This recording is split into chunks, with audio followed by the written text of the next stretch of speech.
Shalom Varcha, everybody. This week's Parsha is Parshat Vayetchanan, talking about Moses. He is finishing his time. Like we said, it's his final speech, the last 37 days of his life. He's telling the Jews how I prayed to God, I begged God to let me go into the land of Israel, but Hashem didn't listen to me. And I did Vayetchanan, the numerical value in Hebrew of that word is 515. It says he did 515 different types of prayers, begging Hashem, not in his merit, for a gift. Give me a gift, Hashem, let me go. Because Moses knew doing the mitzvot, doing the commandments in the land of Israel is so special. But Hashem said no.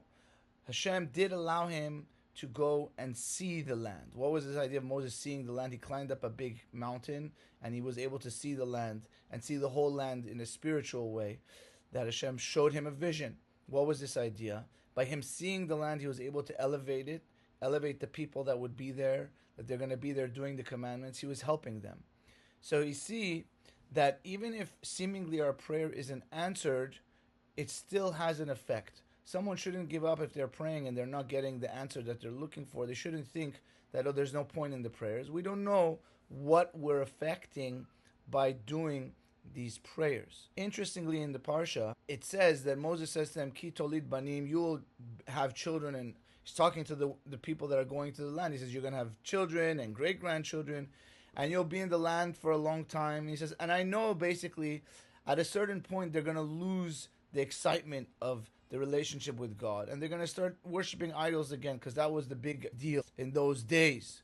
And Moses says, I call against you, who is going to be the witnesses, the heavens and the earth, that you know that you're not supposed to do that. And he tells them they're not going to last in the land. He's having a prophecy basically, and they will be destroyed, and there will be, it says Hashem will scatter you among the peoples. Exactly what happened to the Jewish people. It says you will remain few in number among the nations to where Hashem will lead you, which is also, we know, we still haven't really grown in number in thousands of years. And he says even over there they will worship idols that don't see, don't hear, don't eat, or don't smell. And then he says though, and from there you will seek Hashem your God, you will find him if you seek him with all your heart and all your soul. Nothing can stand in front of someone's will. When you are distressed and these things happen to you in the end of days, then you will return to Lord your God and obey him. For Hashem your God is a merciful God. He will not let you loose or destroy you. Neither will he forget the covenant of your fathers which he swore to them.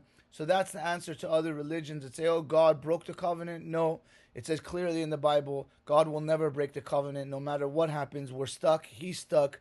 That's just the way it is. He says, look, ask the days before you, examine history from when man was created, from one end of the heaven to the other. Was there anything like this? Or have you ever heard it? Did a people ever hear God speaking out of the midst of fire like you heard in Mount Sinai and live? Has God, any God, obviously there's no other God, but he said this obviously hasn't happened. It's a rhetorical question. Has any God performed miracles to come and take a nation from another nation with trials, with signs, with wonders, with the war that he took you out of Egypt? And you have been shown in order to know that Hashem is the true God. There's nothing else besides him. He let you hear his voice. He showed you his great fire, saying from the love of our forefathers he chose them, that he chose us. So the idea is that we have to know that we have to keep going. Even though he says in the end of days there's going to be great troubles. This is what's happening now. These great troubles, these great wars.